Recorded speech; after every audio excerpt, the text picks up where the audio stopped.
finish and come. I said, let me wait for them. After all, this event is only for them, and we have taken few minutes extra today. Good evening, and warm welcome to all the viewers watching this program live, and thank you for joining. As usual, if you have any questions, please do share it with us. And you have settled down? We want to have one more round of reflection. Settle down, no? We can start now? Okay, thank you. Before I call upon the distinguished speakers for the conversation, let me briefly quickly tell you what's happening so that you don't miss any of the good events, what's happening, especially the students. On 24th of this month, day after tomorrow, we are doing a Decoding Data Protection Act 2023. You all should know, because as a management thing, what is Data Protection Act and what is the impact on individual, impact on organizations, and how it's going to be, data breach is going to impact you. We've got a very, very high profile panel. Navi is an authority on data protection.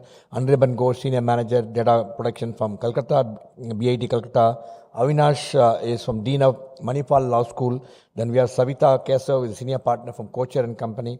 Rogan George is again a partner. Then we also have Magesh Balakrishnan, Associate Director of Security Service and also member of ISACA.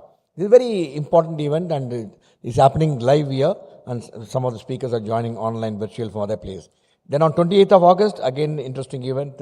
You must watch, because you don't lose your money. If you watch it, you may make money. That is stock market, overvalued or what? And jointly with policy matters, we are doing this. Again, we have an outstanding panel. Ganesh Jayaraman, Managing Director, Head of Avendus Spark Influence Capital. Sunil Subramaniam is the Managing Director of Sundaram Asset Management. And Nishan Master is a Fund Manager. Access Securities Limited. And we also have Vidya Bala, Founding Partner and Research Product Prime Ministers will be leading the conversation. This is again a very interesting event. Then also, I really urge upon you, there's an event on 31st of August. You're doing the program AA Voice of Change. This is gender portrayal of 30 seconds to 3 hours. We have again an outstanding panel who will be discussing various issues on gender and also how the voice of women to be heard. We have Meha Tata, CEO of Cosmos, she's come from Mumbai. Geetanjali Master is there, and panel discussion moderated by Mega Tata. We have a very high profile panel. Lata Men is a production director of Mindscreen Cinemas, and Kumarappan. We got then Chokkalingam. We got some outstanding panel here. Please do come. It's happening on 31st. Then we also have events fixed up all through the September, some outstanding events again. And I really tell you, visit our website. We are oddly overshot. I'm not going to tell you what's happening in September. But only one thing I want to tell you is on 16th of September, again, one of our flagship event, Cabin Care MMA Chinnikishan Innovation Award. The Innovation Award is happening. That event is happening on 16th of September at IT Research Park Auditorium. And Mr. Suresh Narayanan, MD and Chairman of Nestle, is kindly agreed to be the chief guest. He'll be coming to talk to us. So please do come. And then we also on 4th of September, another very important event for students, Startup India Opportunities and Excitement. We bring in a lot of young startup for a conversation to really understand what really went through. So this is what is happening, number of events. Please keep a track so that if you're not able to make it here, watch it live. Coming to today's event, you all know we do this for students actually. Mainly for students. Others, yes, they must know, because reading has got no age limit actually. I know some of them who started reading at the age of 80, they become voracious readers, they lived up to 95. So reading also helps sometimes increasing your longevity, because you keep yourself agile. You don't get to see these issues when you read. I know a couple of them, some of our members who are voracious readers who draw books regularly from the library. Read and grow, we do it because we also firmly believe to be a great leader, you to be a great reader.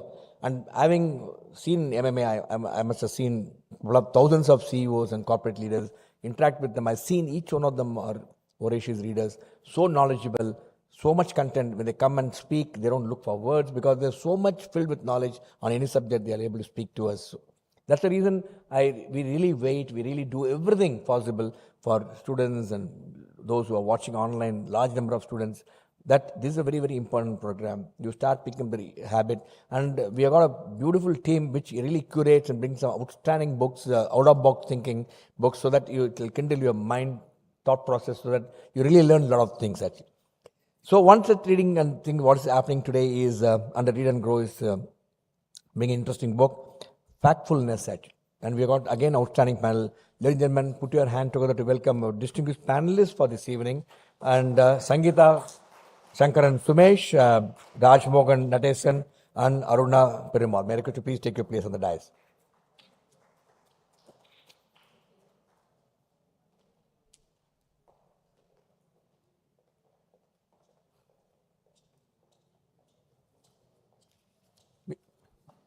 Before I request Sangeeta to lead the conversation, and as usual, if you have any questions, here we give the privilege to students. You can ask the question, the microphone will go. Otherwise, there's a slip available, you can write your questions. All the viewers, if you have any questions, as usual, you can send the question to the numbers which is flashed on your screen, and by WhatsApp, we'll pick up the question, put it in our question slip, and hand it over to the moderator to take it forward. Let me have the privilege of introducing Sangeeta Shankaran Sumesh. Before that, I would like to thank her because she is one passionate person who drives this, and she's the one who gave the idea that we must do this. And we have a team of Babu Krishnamurthy, and we have the team month after month. We do that, and thanks to her, I think because of this, it surveyed almost more than now 3 years, almost 3 years now. We are doing this program. I'm quite sure it will continue. Sangeeta contributes as a business and leadership coach by enabling high performance and enhancing financial growth. Sangeeta is on a mission to enable, empower, elevate business with purpose and serve entrepreneurs, leaders, and terms of trying to succeed.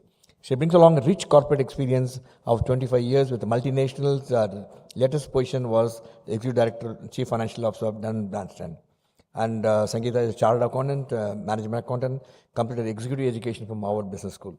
Very warm welcome to Sangeeta, and it's a privilege to have you with us. Let me have the privilege of introducing Aruna Perumal, our distinguished panelist for this evening. Aruna Perumal is the head of HR of Sagent, and over 20 years of experience is an IMA alumni association, alumni, and also human resource professional with a demonstrated history of working in IT and ITS industry, financial service industry. And she developed and implemented effective HR strategies that align with the organization's goal and objective, supporting the overall vision and mission of the organization.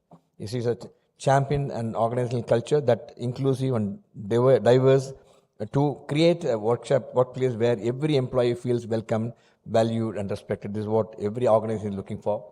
Thank you, Madam Aruna. Pleasure to have you with us this evening. Let me have the privilege of introducing Rajmohan Natesan. He's a managing director of InfoView Technologies. Is over 28 years of experience in IT industry with expertise in product strategy, delivery management, and business development. Currently, he is a managing director, as I mentioned, in InfoView Technologies. Worked with leading companies like TCS, Emphasis, and Virtua and InfoView. Spent 10 years of initial years with TCS. Suresh Raman was a past president of AMA. You work very closely with Tata Consulting Services. He has a great interest in sports, represented Tamil Nadu and Bharatiya University in basketball. Gentlemen, we have a very, very high-profile panel, and without much ado, but one thing I want to tell you before I request thing, this book is very interesting, actually, Factfulness. When you read it, you get to know so many things which otherwise you don't think about it. So you're going to listen from our distinguished panelists, something really, really out-of-box book and so many interesting insights which will really do good to you if you understand this, you will be able to do and solve some very critical situations in your life. What do you think, Sangeeta?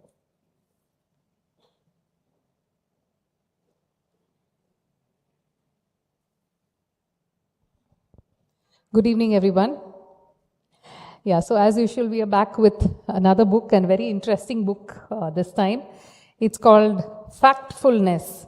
That is, it tells us 10 reasons we are wrong about the world and why things are actually better than what we think. So that's what this book is about.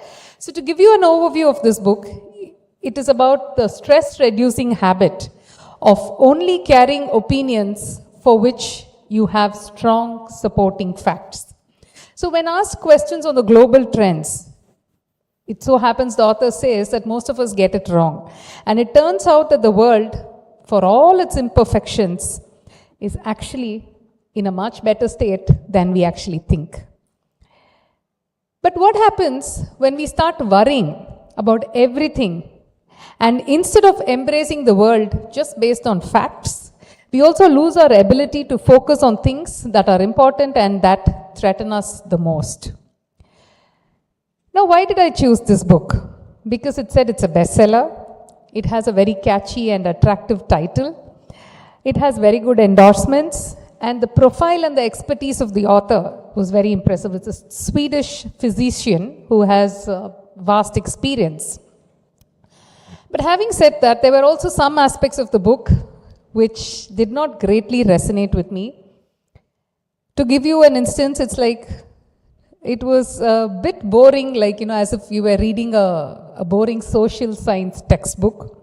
It was a bit of an overload, and also it doesn't really give you a hook to continue reading, right? So those were some things that I thought could have been better. But what I really liked about the book was it talks about 10 instincts that enhances our awareness levels, and gives us different perspectives and opens our mind to looking at things in a different manner. It also tells you how to control these instincts. There's a crisp summary and highlights at the end of each chapter of the book. And these instincts, I thought, can be used in business as well. Being a business and leadership coach, that's what I was able to relate and connect with a lot. So what are these 10 instincts? So very quickly, let me take you through them. The first one, he says, is the gap instinct. And I was quite floored when I read about this. So gap instinct is about recognizing the gap because the reality may not often be as polarized as we think. So he gives a beautiful graph.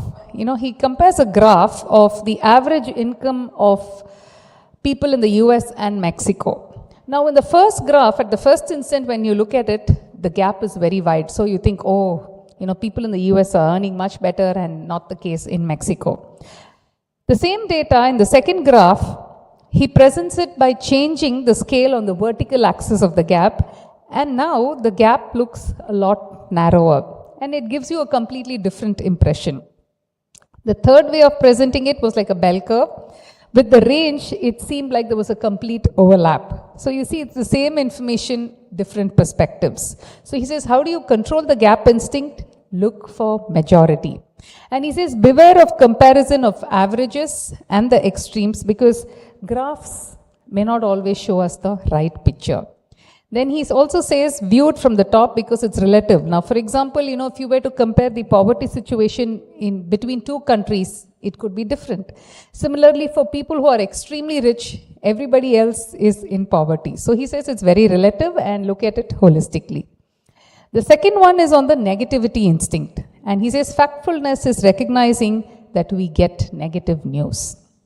And it's because of this negativity instinct, we tend to notice more bad than good. And that's because of misremembering our past, selective reporting by journalists, and the feeling and not thinking that things are bad. When things are bad, it's heartless to say that things are actually getting better. And he says billions of improvements that's actually happening around us, they never get reported. And the secret, silent miracle of human progress is often not talked about. How much the world has changed in 20 years? Do we even talk about that? Every country in the world has improved its life expectancy. Now he says negative things like slavery, oil spills, HIV, children dying, child labor, all of those have decreased. And the good things have increased, like, the women's right to vote, literacy, democracy, girls in school, electricity coverage, everything has increased. And he also says when women are educated, all kinds of wonderful things happen in the society. Now, how do we control the negativity instinct? He says the solution is not the balance to the negative with the positive, but things can be both bad as well as better. Good news or gradual improvement is no news because it's never reported. Expect bad news and beware of your rosy pasts. The third instinct is about the straight line instinct, and factfulness is recognizing the assumption that a line will just continue to be straight. So to control it, he says, don't assume that lines are always straight. And he talks about the world population and how everyone thinks the population is just increasing, which is just a myth. And he also says, too much stress is bad, but the right amount always improves the performance. Doubling one's income from the starting point is always life-changing, and I'm sure a lot of us would love that. And also remember that lines might bend. The fourth one is the fear instinct, and he says critical thinking is always difficult, but it's impossible when we are scared. And fear instinct is what actually distorts what we see of the world. He gives a lovely example, he says the wonder chemical, DDT, for which the inventor was given a Nobel Prize, it actually was banned in many countries subsequently because they realized it was very dangerous for the global environment. And one group of people who have fully understood the power of fear instinct, any guesses who that is? The terrorists, right? So he says fear can be useful only if directed towards the right things. Another interesting thing he says is something frightening poses as a perceived risk, but something dangerous poses a real risk. So to control the fear instinct, he says take calculated risks, distinguish fear from reality, and get calm before you carry on. The fifth one is another very interesting instinct that I quite like, is the size instinct. The world cannot be understood without numbers, and it cannot be understood with numbers alone. So how do we control it? He says by comparing, to avoid misjudging lonely numbers. Because when you do not compare numbers, everything looks so big. He says the time he was writing, the previous year, there were about 4.2 million babies who died. That by itself looks really large. But he says in 1950, it was 14.4 million babies that were dead. So he says, look, the trend is decreasing and therefore it's not so bad. Then another nice rule most of us are probably aware of, which he highlights, is the 80-20 rule. And in most the budgets of the companies, around 20% of the line items sum up to more than 80% of the total. And then he also talks about dividing, that is, in 1950 again, he says 15% of the babies died before their first birthday, and the time he was writing it was only 3%. So he says everything is actually getting better. The sixth one is the generalization instinct. And he also shares an example about, there was a foreign doctor who had visited, I think, India, and she was almost crushed by the elevator because she assumed it had sensors and it did not have sensors, and she narrowly escaped. So, this is what we take things for granted and, take everything in a general meaning. And we also, normally tend to use the word majority in a very loose manner. He says majority can mean anything between 51% to 99%. Right? So he says, be cautious when you're saying majority.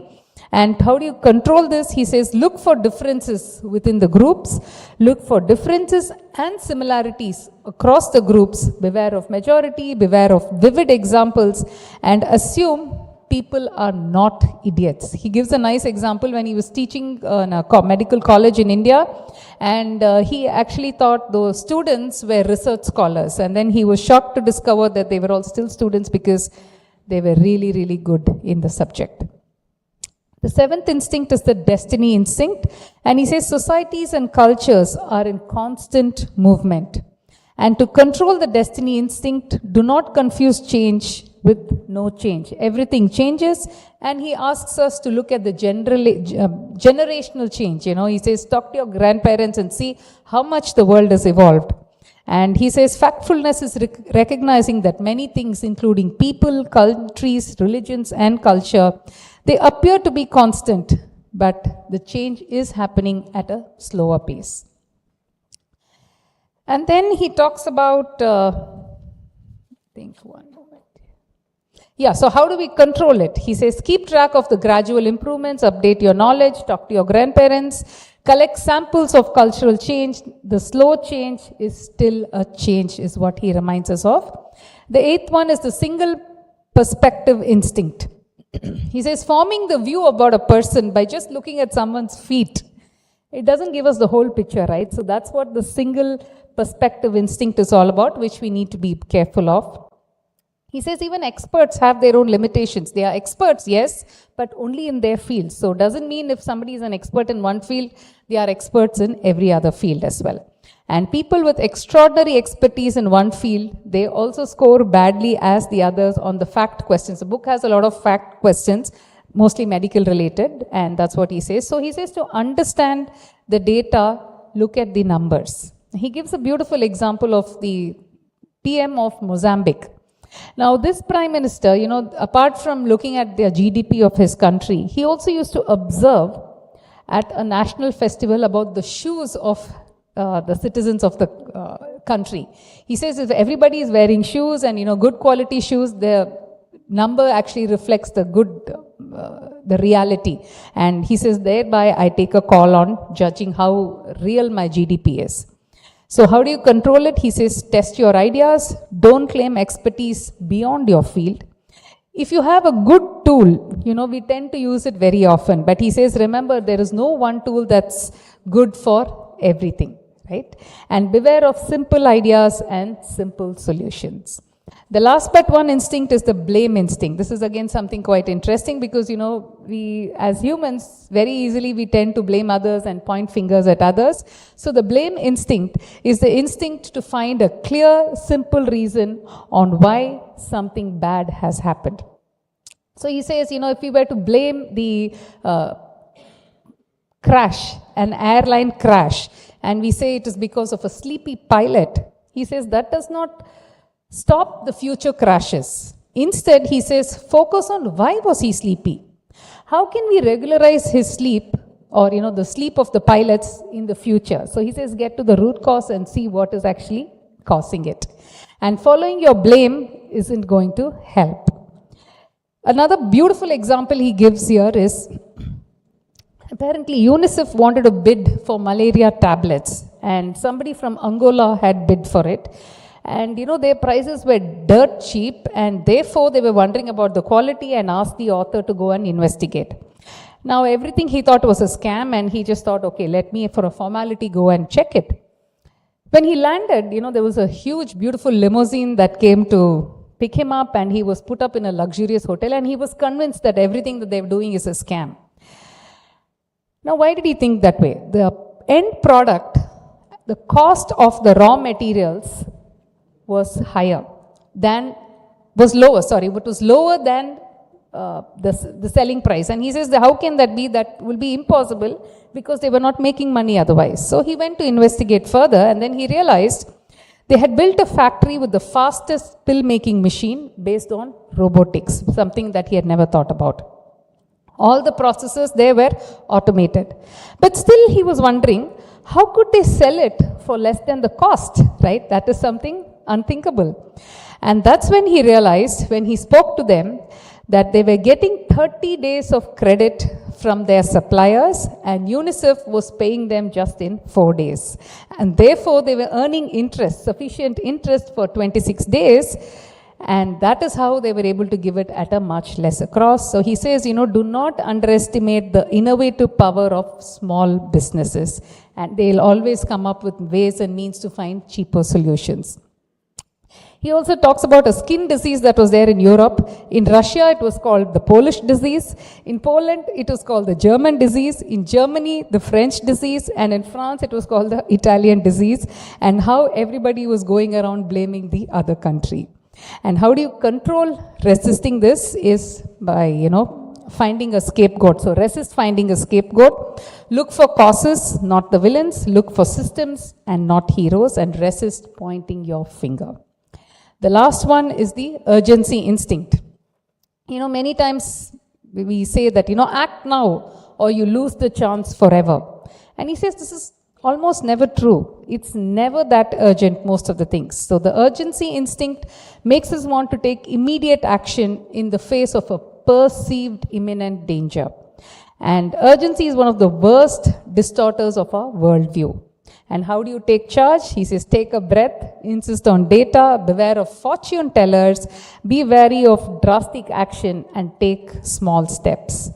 And he concludes with factfulness in practice. So he says, start by asking, what are the most important facts in your organization and how many people know about it? And I thought that was very powerful. And to conclude, from my perspective, what really stood out was, as a business principle or even as a life principle, I would say, think deeply with awareness, question things and analyze, and be aware of the instincts and see how you can overcome them. What sort of actions and measures that you can do to remind yourself that things are not so bad, and look at things from different perspectives. So with that, my dear friends, let's see what the panelists have to share about the book and their thoughts and their insights. Let's get it from them.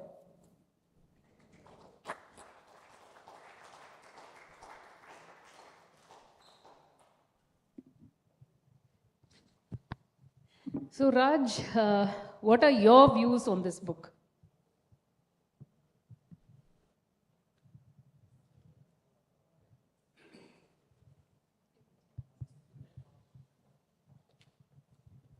Okay. Good evening, everyone. Good evening. Actually, my views on the book, this is really a very good book. So there are a lot of facts. So real world facts that is given in this book. So the 10 instincts were explained with very good examples. So that's what I see, because even a common man, anybody who's reading this book can understand it. So that is what was clearly standing out. And a lot of representations, like what Sangeeta told, right? There were a lot of graphs, right, to explain. So a lot of diagrams, so a lot of pictures, right, pictorial representation. So that is one very good thing. So maybe if you are really educated, or if you are really at a higher level of standards used to reading, right, you will easily understand. So even a person who is not used to reading and getting the information, right, so he also understands it. So that is one very good thing I have seen. And the next thing is the facts, right? So there were like 13 questions, right, in the book. So I took the test and I just got 4, right? So only 4 questions I got it right. So whatever Hans Rosling is speaking is true, because my perspective of the world, right? So based on that, I answered these questions and I got almost 9 wrong answers, right? So then I thought, okay, then I should go through the book, the entire book, to understand where we are going wrong, what is the different perspectives that he is bringing in, right? And also mainly the data, right? I never thought these facts or data will be so important until I read the book. Nice, good insights, yeah. So that was the major thing that I learned in this book. And also, as you said, right, so it is not a regular book, so wherein it's not like bringing out something like a management idea or coaching or different kind of areas it is covering. It is just facts. So all these facts, another thing is coming from the data available in the world, like real-time reports that is published by various organizations, right? So it's not some data which is randomly picked up. So that is one great thing, because it's all very verified data and it's the real world data. So that's one thing I like about it. No, that's really nice, and I think the kind of insights the book gives and the different perspectives is what I think has made the book a bestseller. Like even on Amazon, before I actually read this book, I looked at the reviews on Amazon and it was phenomenal. Lots of reviews with it, very good reviews, and the rating was also very high. And I think that is what, these different way, the perspective that it gives, the insights that it gives is what I think has made it. Yes. Thank you. Thanks for sharing that. Aruna, to you. So how did you feel when you read this book? What was your immediate... Like I was sharing during our connect, it's not a regular book where everyone wants to go ahead and read it. All right. On a lighter note, maybe I'll start with, this is how the hard copy of the book looks like. I like the color, for the matter of fact. Yeah. So, jokes apart, like some of these books where it takes lots of efforts for the author to change the very perspective of the reader, because he is challenging every aspect of we seeing a particular topic or a particular detailing. All right. Another interesting topic, what was very intriguing is 2 people have given a remark on this. One is a politician, renowned politician, Barack Obama has given a nicer say. And I also see a businessman giving a nicer review, which is Bill Gates. So I was really wondering if 2 conflicting forces of any country or any organization, they all find acceptable about the points that is coming in for. True. So that is yet another reason why it is important we spend time on these very unique books, which makes us to entirely think True. the topic differently. And I'm glad that the students being part of it, and also the people. I think it's a nicer habit for us to learn this trick. Today I'm talking at the 20 years of my career experience, and we're all there. And I'm jealous on the other side of people watching you all that we are already sharing the tricks that how do you go ahead and handpick those books which helps us to think slightly different so that we don't get mixed up with the regular way of thinking. I think that's why this book gives you that very clear benchmarking that you don't have to be a regular reader. It challenges the very pick or the reader habits of everyone. I think very true. The thought process actually changes. I think author has done a phenomenal job in that. And I think considering his background and his experience, he's done a lot of justice to the book. Yes, thank you. Thank you for sharing that. Raj, to you, where have you faced the gap instinct? You know, the gap instinct and the size instinct were the favorites for me. So where have you faced in your experience, and from a business perspective, where do you think this data can be different? You know, anything from your experience, please. So gap instinct, it is mostly like there in personal life or professional life, right? Anywhere you can easily identify that there is a gap instinct. So mainly in the professional life, right, we see that a lot, right? So basically what Hans is talking about is like a split, right? Either extremes, so either positive or negative, or like we talk about good performers or bad performers or many things like that, right? So we don't look at everything, like all the levels, right? Yes. So that is one major thing that I see he has highlighted in this book. So I'll just take a simple example of appraisal process, right? That is from her area, right? So even I used to kind of take care of HR in this company. I've been here for 8 years in InfoView. So almost as a part-timer. So we don't have a full-time HR head for this company. So almost 6 to 7 years I was kind of handling HR also, apart from the projects, right? So one thing is you can see in the performance appraisal, right? You have different rating categories. So, right, you have like maybe some companies have 1 to 5 or 1 to 10. So there are different categories, right? So always what I feel is the managers look at only 2 categories, right? Poor performers and very good performers, right? So true, yeah. So that's what I have seen, and the people in between, they are mostly the average performers, right? They are always left out. So they are not like a very good performer. He would be getting a good opportunity. If a new opportunity comes, he is going to get it, and then he is going to keep growing in the organization. So if it is going to be a very poor performer, we are going to put him on performance improvement plan, and we are trying to bring him up.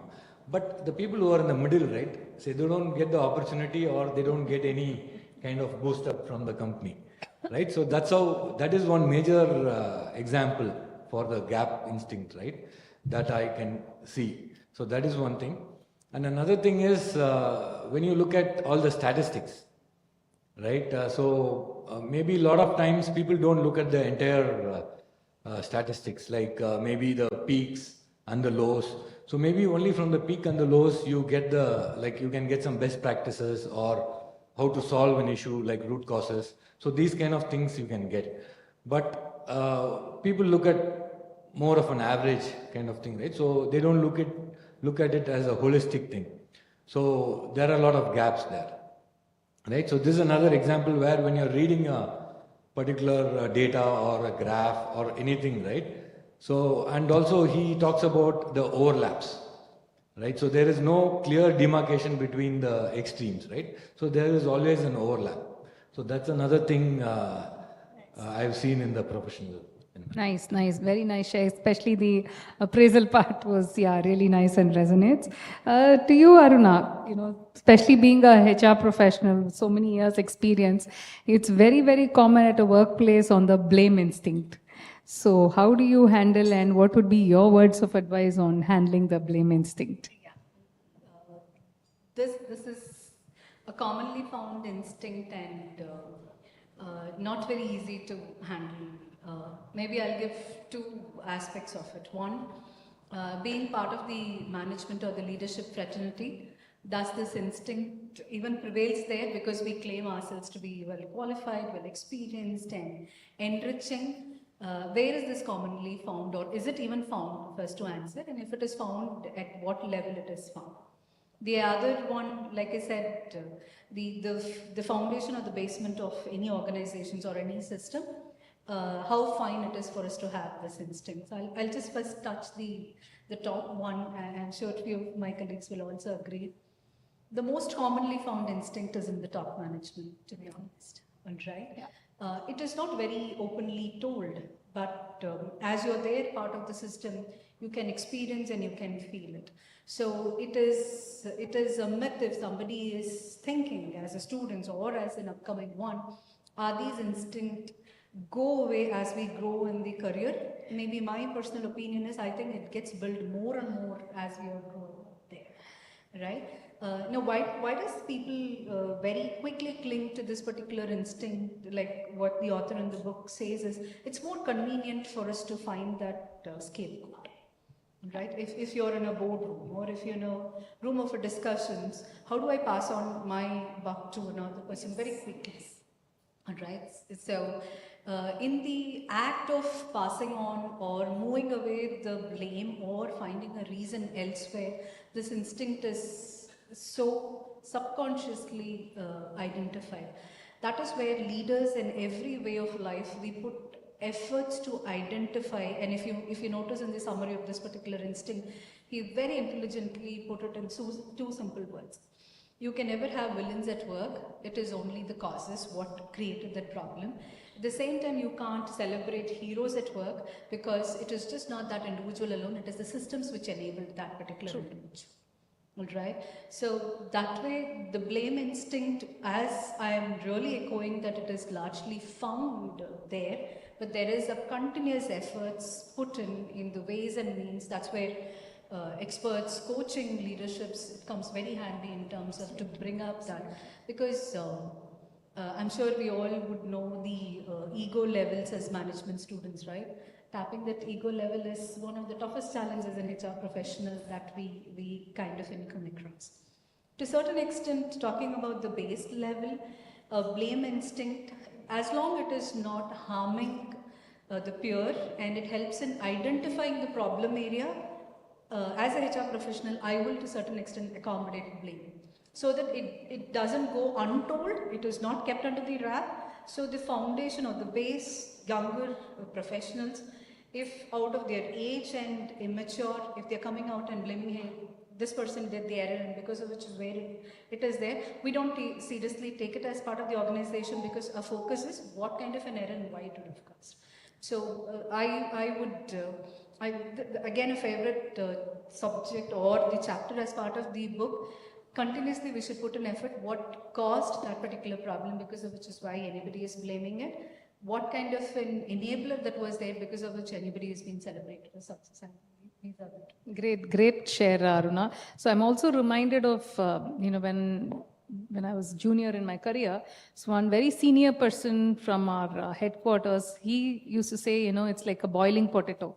So, anything is there, it's something, just throw it because you can't, like how you can't hold on to a boiling potato and pass it. So I'm like so reminded of that. And also what the other thing that you said again resonates with me. I'm coaching a client of mine and, this blame part was something, a very senior person as well. And this was something that he said, I tend to do. Luckily, he was aware that he was doing and he said, it's because of my insecurities that I don't want to handle. But then, like you said, it grows the thing. But if they have the awareness and the maturity, I think that also helps. And like rightly, like the author has also said, instead of you handle the cause and get to the root cause. I just want to add one point into it.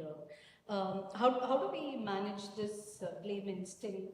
Is one practice that I keep it for myself, or that's something that I say to close associates of me is, people find or begin to find reasons only when they lose confidence within themselves. All right.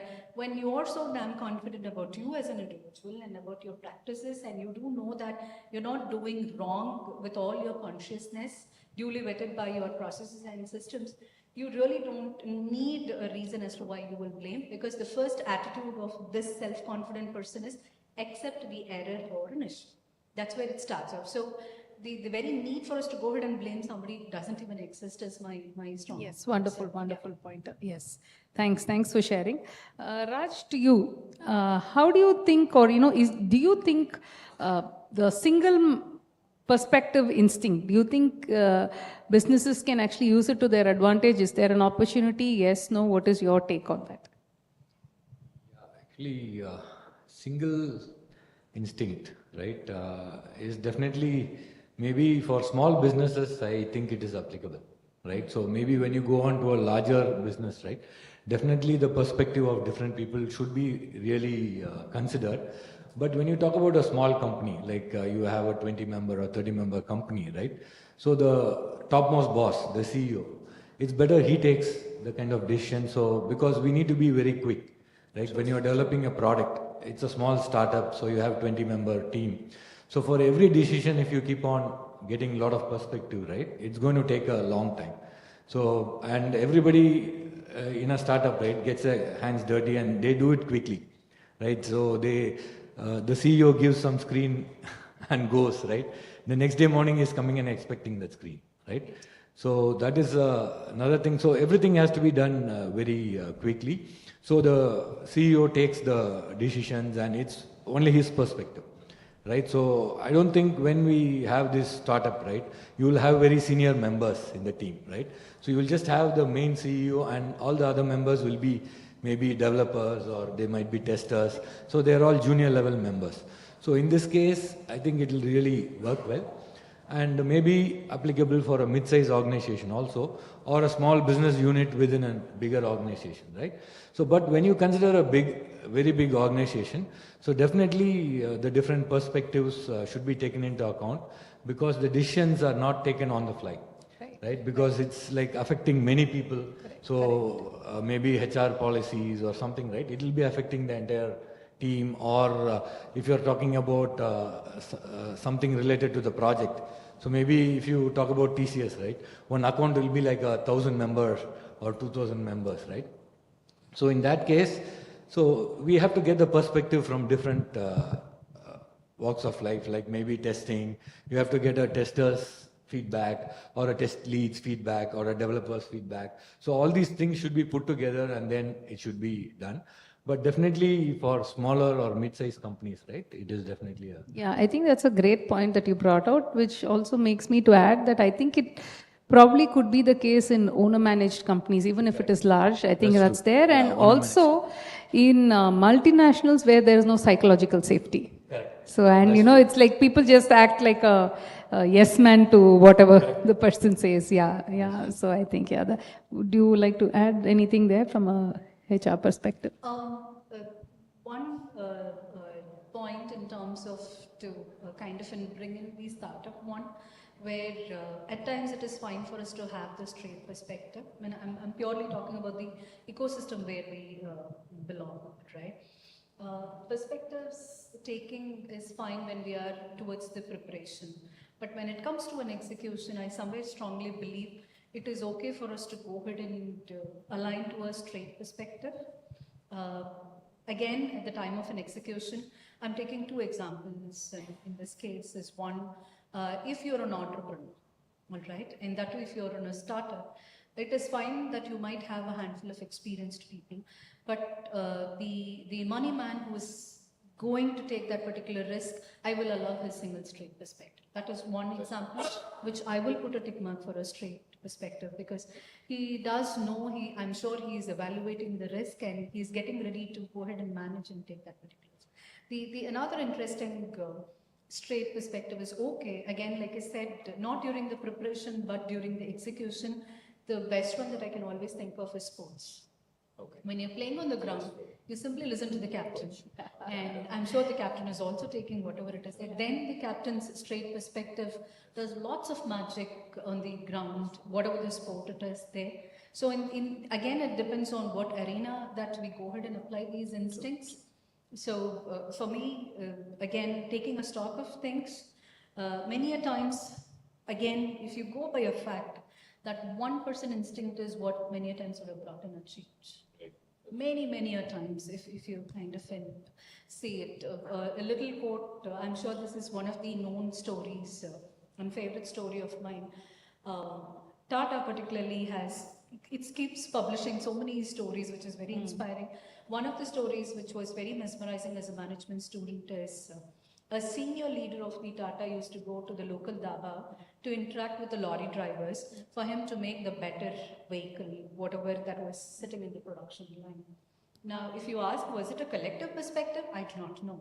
That was that one individual's trait instinctive. So it has to be a combination of both this. Yes, wonderful, wonderful. So I think I'm reminded of saying there are two sides to the coin. So yeah, just see what is applicable. Yes, thanks for sharing. So Aruna, again, I'd like to ask you, have you encountered the fear instinct? And if yes, how did you overcome both personally, professionally? Some insights there would help.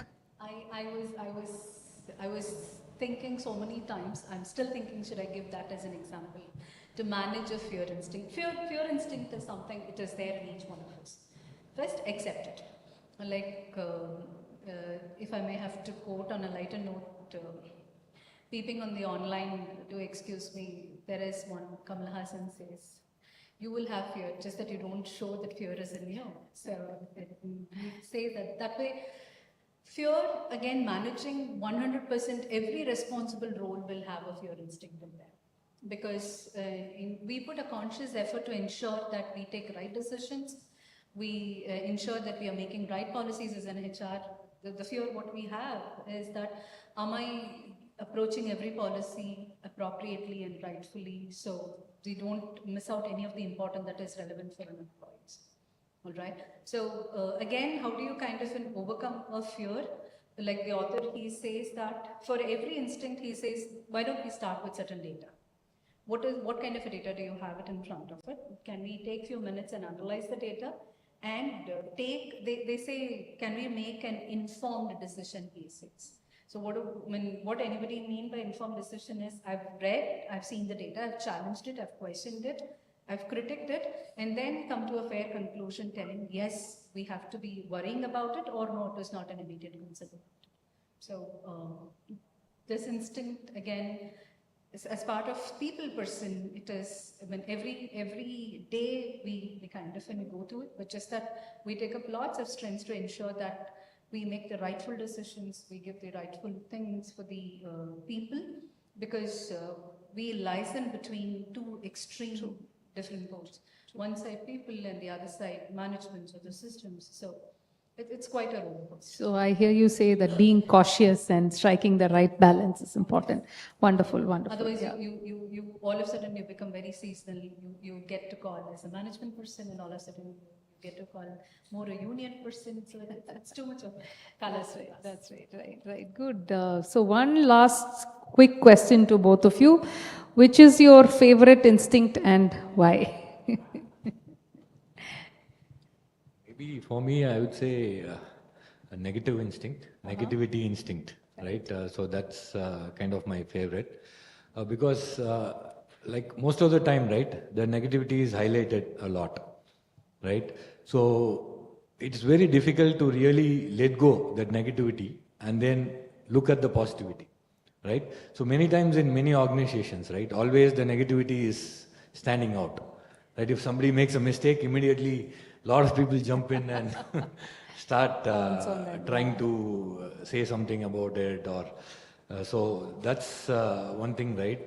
I would say we have to be very cautious about the negativity thing. So because we need to look at the positivity. So in a lot of companies, right, so people quit. Right, so every day, right, many people quit the organization. So because they are only looking at the negative part of it. So they never look at, okay, what this company is doing good, or as sir said, looking at the statistics of the company, right? So they may not be aware of the whole thing, and they just take a couple of negative items, like maybe the policies or a project. So maybe one project is really bad, right? So they just quit and they just leave. And But form there an can, opinion based yeah, on there that. can be another project. So it's a matter of just going and asking your boss, right, to really change the project, or if he's very considerative, right, he would do that. But in a lot of times they just get caught in that negative instinct. They don't come out of it, and then they finally end up quitting the company, or doing something else, or talking bad about the company, or bad mouthing. So they do a lot of these things, right? So that's one thing I would say, like, we have to be really aware of, and take it in a good sense. Okay, that's nice. So your advice would be to communicate more and express yourself. Right. To, So don't yes. think too much about it, and go to a conclusion or something. Sure, sure. Okay, okay, great. Thanks. Aruna, what about you? The blame and the fear is one of the few favorites which you already asked. And urgency is another. I think it's a good chapter that we all can touch upon when we're talking about this book. Because today we are so much in a hurry or urgency. Our patience level is very, very less. And I'm fine to go ahead and acknowledge that I'm one among them. Right? So, over a period of time is where I took that stop and I realized why it makes so much restless for me to withdraw money when I'm standing in front of the ATM. I know it will come in a few seconds. It's not like the machine is going to run away. But do I have that weight allowing that particular object to do the job? Okay. The other place that I found myself very evident is that, I don't know, if you go back home, just take an observation. If you have to fill 1 liter bottle of water, just keep pressing. If the machine is not, you on it up and it fills, but you have to press a button and hold the bottle to get that few microseconds, whatever, there is an urgency why it can't immediately. So this instinct is very natural and human, but just that the author, and again the management schools, guides us telling that stop, pause for a minute when you have such situations, and please go ahead and check a data or a factual that how urgent it is. And because most of the people are in management, I'm sure we were told a very simple grid, right? Important, urgent, not important, not very urgent, right? I think that 4 grid box is good enough for us to run the rest of the life. So where we very clearly identify it is urgent but not very important, how much you have to attend. It's not very urgent but it's very important, you still go ahead and attend it. So I think that's one of my favorite. Yeah, that's nice. And you highlighted it with good examples as well. Yeah, that resonates with a lot of people, I'm sure. Great. Yeah, so now let's open up for questions. We have some of the questions from online, but if there's somebody who wants to ask here, the first preference would be given to people who are here. So if you have any questions, please raise your hands and then you'll be given a mic. Okay, whilst you think about the questions, there's Mani from Salem who's asked, why do you think the author chose the title Factfulness? What does it suggest about our perception? I think that's an interesting question. My take would be that I think he just wanted to coin a term that catches everybody's attention. Being an author, I think that was the first thing that I liked personally as well. And like I said, one of the reasons for me to pick up the book. So I think that was his strategy. Maybe others want to add anything? For me, I think like any other intelligent author, when we read the title, we will almost try and understand what the rest of the 300 pages is going to talk about. All right, this is exactly what this author has done. When he's giving the title as Factfulness, that means I should get ready. The entire 300 pages is going to be about fact and fact and fact. I think he's prepping me by giving the title. Yes, that's true. That's true. I think the title says like it's full of facts. Factfulness, right? Yeah, So, factfulness. In fact, factfulness. that's how he is split it also on the cover, right? It's That's true. factfulness. Yeah. Factfulness, yeah. Great. Okay. So there's this another question. Maybe Raj, you can take this. How does the book emphasize the importance of critical thinking and the need to base our opinions on reliable data? Karthik from Dindigul has this question. Okay, so definitely any decision that is being made, right? So it is depending on many perspectives. So it is not on, so though we talked about the single perspective, right? So many decisions are made based on the real data. So without the real data, right, you can't make good decisions, right? So for example, sales, right? So you will have to look at the past sales data, future forecast data, and then only like the current data and the past data to forecast the future, right? So you can't just say that, okay, randomly this is how the future is going to be, right? So you look at a lot of statistics. So you look at the current market trends. So you look at the past data. So there are many factors or perspectives you need to consider. So data is very, very important for making any decisions. So not only in corporates, right? Even personal decisions, right? So for example, so like going to a bank, for example, right? So you choose a time, right? So even for that, based on the past history, right? So at this time, it may not be crowded. So it's just a small example. So like this, you can relate it to many personal as well as professional things. So data is very important, I would say.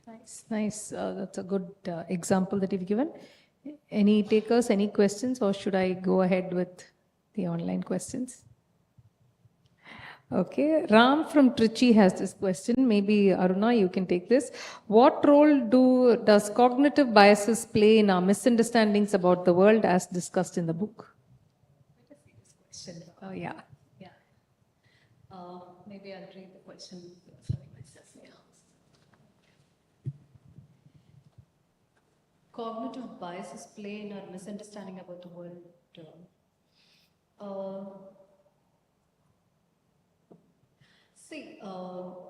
Ram and for the rest of the people, the author's continuous effort is, maybe I want to connect to the earlier question, the reliability of whatever we are reading it. Okay, so when it is not, I'm trying to put the thought process together in terms of, you don't have to completely get carried away by a particular read.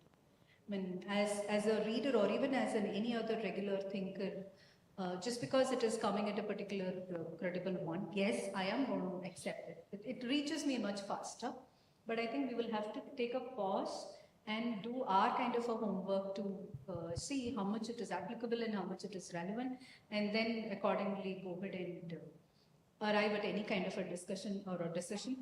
Because otherwise the misunderstanding is continuing to be there, is because you're already surrendering to the credibility of whatever it is coming.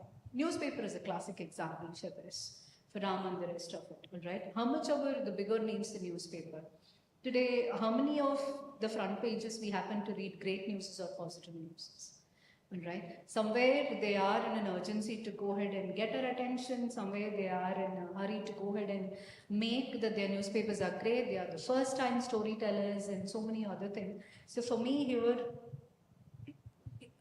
facts, you read it and then you go ahead and derive at anything else. Do not get carried away by what it has been made available, is what I think.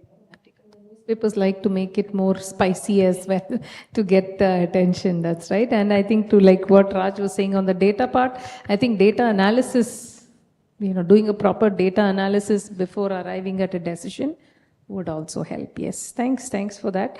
Another question here from Aishwarya from Chennai.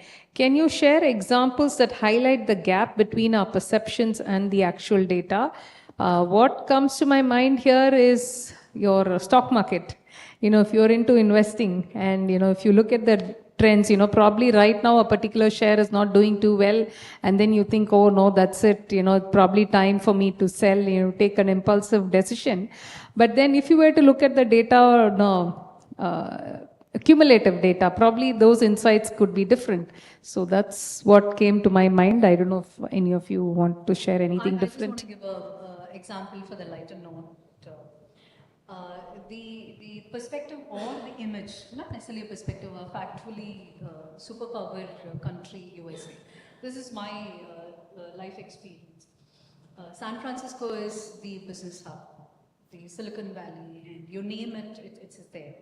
So as a working professional, we happen to explore the city around the wee hours of 12 o'clock or 1 o'clock in the morning because we were trying to explore the city. Trust me, this is a city and this is a country which is known for cleanliness, which is known for spick and span, so much processing on it. We entirely got to see a different picture of this particular city. Like yes. What? I mean, maybe for me to go ahead and give a comparative, we feel little awkward when we see beggars at a different places as in a country. It was much, much brutal when we saw lots of homeless people coming out during the VRs. It was as good as a zombie movie, if I might have to go ahead and mention. Yes, absolutely. I had the same feeling when I went to New York City. You know, it was like so dirty, and I was like, "Is this what is New York all about?" That's what I felt. And the homelessness part also, you're very right. Yes, yesterday I was speaking to my son, who's just moved to studying in San Francisco, and this is exactly he said. He said there are so many homeless people here, and you know, it does become quite difficult for people to digest. The superpower is not establishing that they don't have any homeless. So again, the perspective, and again, it again depends on how much we are able to go ahead and conceal, and it goes to all the earlier questions in terms of how much of data is made available even for us to go ahead. Yeah, and then interpret it in the right manner and then take a call. Absolutely, yes, thank you. Raj, probably this you can answer. In what ways can we apply the principle of factfulness in our daily lives? Gokul from Tirunelveli is asking the question. That's a good question, Gokul. So there are many facts, right? So in our day-to-day lives, so each instinct is different, right? So you have 10 different instincts that the author is talking about. So maybe for each instinct you have different examples. So I think during the course of this discussion, right? So we have given different examples. So maybe if I had to give, then I have to give 10 examples for each instinct, right? So maybe if you talk about gap instincts, right? The way we think, so as a group in our personal life, right? So maybe whatever we are thinking is kind of completely different from what is the reality, right? So you might be thinking about somebody, right, in a particular way, right? So this person is like this. So, but unless you really go close with them or you move around with them, right, you will not know, right? That is the kind of perspective that you have. So somebody has told you something, you got information from various sources, right? And then you are trying to portray a picture of a particular person. So, but that is completely different in real life, right? So this can be one example. So for each of the instincts, we can keep on going. So maybe for negative instinct, so I've already covered certain things. So like that, blame, right? Blaming is very common in personal life, like even in a family, right? So you tend to blame each other. So you blame your wife blames the husband, right? So this is very common. But people really don't think, okay, what is the effect of blaming, right? So nobody really thinks about it. So if I shout at somebody, maybe a kid or like my kid, right? So the reaction or how she will be kind of affected, right? So we don't really think about that perspective. So we just, okay, we are really not happy with something they did and we just blame them, okay, this is how, right? But if you want to really holistically think about it, you have to really understand, put yourself in the person's shoes, like your kid or your wife, right? And then really think. That's not easy to do, but these are some examples, right? You can, this book can really help you to understand different perspectives. So I've not thought about many things. Only after I read this book, right? So many things are really coming to my mind, right? Okay. Thank you. Thanks for sharing. Probably the last question to you, Aruna. What is the significance of the author's assertion that the world is not divided into two, us and them? What does it imply? Hubert from Chennai is asking this question. I'll take this question home and maybe I'll write a letter to you back. Alright. Because the question looks much more serious than the book is. I know, I quite agree. Raj, do you want to throw anything? He says, what is the significance of the author's assertion that the world is not divided into two? You know, in the beginning he says it's us versus them. What does this imply? I think it's that L1, L2, L3, correct. L4 thing. So what the author is really talking about is he's talking about different levels of people, right? So he is looking at the lifestyle. So what a level 1 person undergoes. So it is completely different from level 4. So he is considering the the status of the people, mainly the financial status of people. So instead of dividing it into two, right? So the author has divided into 4 areas. So level 1, level 2, level 3, level 4. So level 4, if what he says is if somebody is reading this book, so we can say that he is at level 4. So he already has everything, so he owns a car and he is really in a good kind of status. So level 1 is other kind of lower status, the other extreme. So level 2 and level 3, right, they are a little bit in between. So whenever he is talking about the facts, right, he is considering these 4 levels. Across the book, he is talking about these 4 levels. So he refers to these levels and all the examples are based on these levels. So the entire book, he is talking about That's the this. basis, yeah, I'll foundation. just add. Yeah, sure, please. Okay, now I'm one among the students. The question is there. If we don't have a direct answer, it's okay, we write going around the answer. So that's how I'm going to answer this question, all right? Book is always, as a reader, you can't conceal or take all that is written in the book, guys, right? So at that stage of life and experiences, it is fine for us to go ahead and take appropriate and relevant as a reader. Okay, so I am kind of a little awestruck with the in-depth that we are getting into the book. So it's kind of a little surprising, to be honest. All right, so I as a reader, how I have taken the book is that I've taken how much of it, the easier and simpler things that is more easier for me to apply it. I will start with that. Maybe as I grow and mature, then I'll get into a detailing when I'm into a research. So to be honest, at this point in time, being an HR professional, the research mode is never available for us. So it is only add to the relevant content is what we have taken. But my urge is that because it's just not this book alone, we will be reading multiple books. I would only recommend that it is fine certain detailing of the book is not understood by us as a reader. It is absolutely fine. We accept that and take up the relevant review of that particular book. So I'll still make an effort to reply and answer over the letter for this question. Awesome. Yeah. So I think that's a good takeaway to conclude to say that take what is relevant and implement and make those little changes. Even 1% change in you brings about a cumulative effect by the end of the year. So thank you so much for being a great audience, and over to you, Group Captain. Thank you. I think as Raj, big round of applause to panelists, Rajmohan, Aruna and Sangeeta. As Rajmohan said, it's full of facts. I think you go back, sit back, and I think some people are, some research, some very good questions, I must tell you. And maybe sitting at home, I think they could Google and found out some questions and sent to us.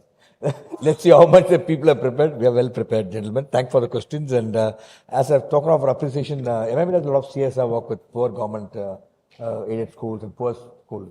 So we made the children do a lot of work, and so we have been delighted to present to you some of the work done by the children as a part of a memento. I'm quite sure you really, keeping them in your place, will cherish them. Please step forward.